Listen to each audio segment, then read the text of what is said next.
সরস্বতী পুজো উপলক্ষে প্রাইমারি টেটের যে অফারটা চলছে সেটা বলার আগে তোমাদের একটা প্রবলেম ছিল 2023 সালের একটা অঙ্ক, তার আনসারটা নিয়ে তোমাদের ডাউট ছিল। আমি সেই কোশ্চেনের আগে উত্তরটা করে দিচ্ছি, ভালো করে দেখে নাও, তারপর অফারটা বলে দিচ্ছি। যারা জয়েন করবে তাড়াতাড়ি জয়েন করে যাবে। দেখো একটা কোশ্চেন দিয়েছে P1 P2 P3 dot dot dot করে Pn হলো nটি স্বাভাবিক সংখ্যা। স্বাভাবিক সংখ্যা মানে আমরা জানি যে সমস্ত সংখ্যাগুলো গণনার কাজে লাগে, 1 2 3 4 5 6 ডট ডট ডট করে চলতে থাকে, এগুলো হচ্ছে স্বাভাবিক সংখ্যা। তোমাকে বলেছে এগুলো একটা করে স্বাভাবিক সংখ্যা। P1 একটা স্বাভাবিক, P2 একটু, মানে কথার কথা এটা 5, এটা 6, এটা 10, এরকম টাইপের আর কি। তো এরকমই n সংখ্যক স্বাভাবিক সংখ্যা আছে যারা কেউই যৌগিক সংখ্যা অথবা 2 নয়। এবার যে কথাটা বলেছে যে এই যে স্বাভাবিক সংখ্যাগুলো তাদের আবার রেস্ট্রিকশন আছে। কি রেস্ট্রিকশন আছে না, তারা 2 হবে না আর যৌগিক সংখ্যা হবে না। কেউই বলছে তাদের মধ্যে যারা কেউই যৌগিক সংখ্যা অথবা 2। এবার প্রশ্ন আছে যৌগিক সংখ্যা কি? দেখো যৌগিক সংখ্যার মৌলিক সংখ্যা নিয়ে অনেক স্টুডেন্ট ঠিকমতো বলতে পারে না, তাই আমি একদম সংক্ষেপে বলে দিচ্ছি, ভালো করে শুনে নাও। যদি তোমাকে কেউ বলে যে মৌলিক সংখ্যা কাকে বলে, তাহলে তুমি একদম সিম্পল ভাষায় বলবে যে যদি কোনো সংখ্যার কেবলমাত্র 2টো উৎপাদক থাকে, শুধুমাত্র 2টো উৎপাদক থাকে যদি, তাহলে তাকে বলবে মৌলিক সংখ্যা। যেমন উদাহরণ হিসাবে 5-এর মৌলিক, এটাকে আমরা মৌলিক সংখ্যা বলবো কেন এর শুধুমাত্র 2টো উৎপাদক থাকে, 1 আর 5। আর যদি যৌগিক সংখ্যা বলে তাহলে বলবে 2-এর বেশি উৎপাদক থাকে। যদি তুমি এই কথাটা বলো মৌলিক সংখ্যা বলতে গিয়ে যে সংখ্যাকে 1 দিয়ে এবং ওই সংখ্যা দিয়ে ভাগ যায় আর অন্য কোনো দিয়ে ভাগ যায় না, তাকে মৌলিক সংখ্যা বলে, তাহলে এই ডেফিনেশনটা কিন্তু ভুল। কেন ভুল সেটা ডিটেলস ক্লাসে আলোচনা করব। তার আগে শুধু এইটুকু নিয়ে আমি আজকে কথা বলছি, বেশি সময় নষ্ট করব না, কারণ একটু পরেই দেখবো যে তোমরা টেনে দিয়ে অন্য ক্লাসে চলে যাচ্ছ বা অন্য কিছু দেখছো। তো যার জন্য 2 মিনিট নিচ্ছি, একটু মন দিয়ে শোনো, আশা করি অঙ্কটা বুঝতে পারবে। কি বলছে যে এগুলো হচ্ছে স্বাভাবিক সংখ্যা, তার মধ্যে আবার বলে দিয়েছে যে কেউই যৌগিক সংখ্যা অথবা 2 নয়। তার মানে এটা বোঝাতে চাইছে যে এগুলো যৌগিক সংখ্যা এবং 2 নয়, মানে এরা হচ্ছে মৌলিক সংখ্যা। এবং এমন মৌলিক সংখ্যা 2ও কিন্তু মৌলিক সংখ্যা। তাহলে তোমাকে বলে দিয়েছে যে কেউই যৌগিক সংখ্যা অথবা 2 নয়, মানে কথাটার মানে এগুলো হচ্ছে মৌলিক সংখ্যা। তার মানে কি 3 5 7 11 13 এরকম ডট ডট ডট করে চলতে থাকে। এই জিনিসটা কিন্তু সবাই ভাবে, প্রত্যেকটা স্টুডেন্টের মাথায় এটা ঘোরে যে স্বাভাবিক সংখ্যা যারা কেউই যৌগিক সংখ্যা অথবা 2 নয়, কথাটার মানে যে মৌলিক সংখ্যা নিয়ে কথা বলছে। এটা কিন্তু প্রত্যেকে ভাবে, আর এই কথাটা যাতে সবাই ভাবে তার জন্য এই কোশ্চেনটা দেওয়া। আমরা একটা জিনিস ভুলে যাচ্ছি যে যৌগিক সংখ্যা অথবা 2 নয় মানেই যে মৌলিক সংখ্যা, এই কথাটাই পুরো ভুল। কেন ভুল? কারণ 1 আছে, 1 কিন্তু স্বাভাবিক সংখ্যা, সে যৌগিকও নয় মৌলিকও নয়। কেন? 1-এর শুধুমাত্র একটা উৎপাদক আছে, 1-এর শুধুমাত্র একটা উৎপাদক আছে, তো 1 মৌলিকও নয় যৌগিকও নয়। তাহলে তোমাকে যখন বলছে যে স্বাভাবিক সংখ্যা যারা কেউই যৌগিক সংখ্যা অথবা 2 নয়, তাহলে তুমি শুধু এটা বলতে পারো না তার মানে মৌলিক সংখ্যা। মৌলিক সংখ্যার সাথে সাথে 1কেও নিতে হবে। এই 1টাকে স্টুডেন্ট ভুলে যায়, 1টার কথা মাথায় আসে না, সে কারণে এই কোশ্চেনটা দেওয়া। শুধু স্টুডেন্ট নয়, প্রথম এই কোশ্চেন অনেক টিচার নিজেরাও পারেনি। শুধু এই কারণে পারেনি কারণ হঠাৎ করে মাইন্ডে কিন্তু আসাটা সত্যিই চাপ। প্রাইমারি পরীক্ষা দিতে গেলে তোমাকে এই জায়গাটা শুধু খেয়াল করতে হবে, তাহলে কিন্তু তুমি তাড়াতাড়ি অ্যান্সার দিতে পারবে।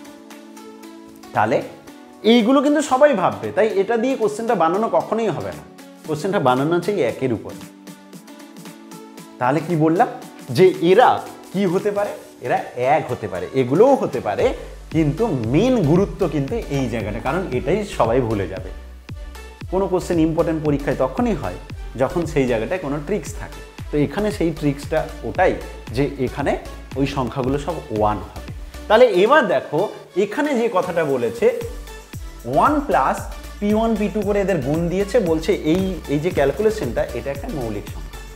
তুমি কি করছো, এই 1টাকে যদি অ্যাভয়েড করে দাও, এদের মধ্যে কাউকে এখানে বসাও, তাহলে কিন্তু মজার বিষয় কি দেখবে, আমি কথার কথা 2টো নাম্বার বসাচ্ছি। দেখো 3 আর 5 বসালাম, 15, তার সাথে 1 যোগ করলাম 16। এটা কখনো তুমি মৌলিক সংখ্যা পাবে না, কখনো মৌলিক সংখ্যা বানাতে পারবে না। যদি তুমি এদের মধ্যে যাকে খুশি এখানে বসিয়ে নিয়ে, কারণ এদের যখনই গুণ করতে যাবে না, তারপরে যখনই এক যোগ করে দেবে, তুমি দেখো এগুলো তো সব অড নাম্বার, দুটো অড নাম্বার যখন গুণ করবে তাহলে সেটা কি হয়ে যাবে, অডই থাকবে, মানে দুটো বিজোড় সংখ্যা গুণ করলে বিজোড়ই থেকে যাবে। তো এবার সেই বিজোড় সংখ্যার সাথে আবার একটা গুণ করবে, মানে এটা সবসময় বিজোড় সংখ্যা একটা থেকে যাবে, আর তার সাথে যখনই এক যোগ করে দেবে সেটা জোড় সংখ্যা হয়ে যাবে, আর জোড় সংখ্যা মানেই মৌলিক হয়ে যাবে। সরি, জোড় সংখ্যা মানে সেটা মৌলিক হবে না, জোড় সংখ্যা মানে সেটা মৌলিক হবে না, কিন্তু এখানে বলে সেটা মৌলিক হবে।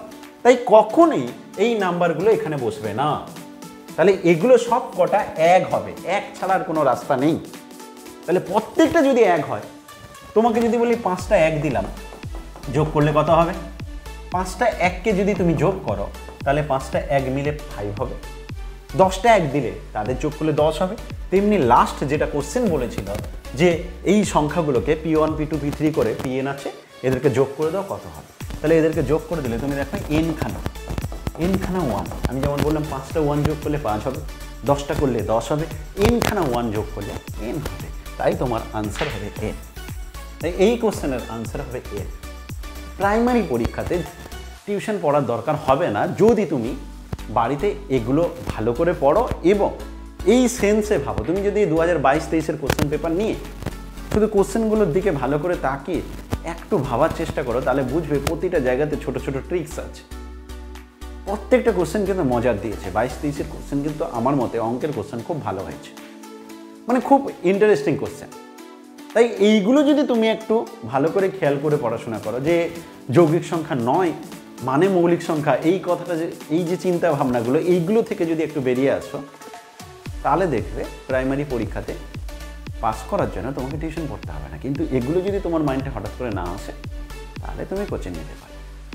সেক্ষেত্রে আমরা সরস্বতী পুজো উপলক্ষে লাস্ট 24 আওয়ার্সের জন্য আমরা একটা অফার রেখেছি যে আমাদের কোর্স এমনি 699 পার মান্থ, তো 6 মাসের কোর্স, সেই হিসেবে প্রায় অ্যাপ্রক্সিমেটলি 4200 টাকা পড়ে। এই কোর্সটাকে আমরা শুধুমাত্র 24 আওয়ার্সের জন্য দিচ্ছি 2100 টাকা। ওয়ান টাইম 2100 টাকা যদি পেমেন্ট করে দিতে পারো তাহলে তুমি এই কোর্সটা নিতে পারবে। এবং 6 মাসের কোর্স, 6 জন টিচার পড়াবে, প্রতিটা সাবজেক্টে একজন করে থাকবে, সিডিপিতে 2 জন থাকবে, মোট 6 জন টিচার মিলে ক্লাস নেবে।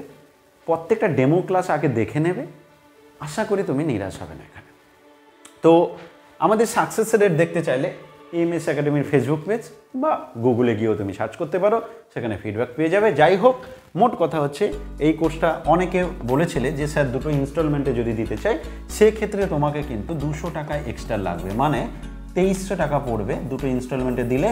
প্রথমে 1000 টাকা, তারপর 1300 টাকা দুটো ইনস্টলমেন্টে দিতে চাইলে, আর না হলে 2100 টাকা ওয়ান টাইম পেমেন্ট করতে পারো। সবার জন্য এই অফারটা, অতএব তুমি নিতে চাইলে 24 আওয়ার্সের মধ্যে যোগাযোগ করতে পারো। ভালো থেকো প্রত্যেকে, আশা করি প্রত্যেকের পুজো ভালো কাটবে। টাটা।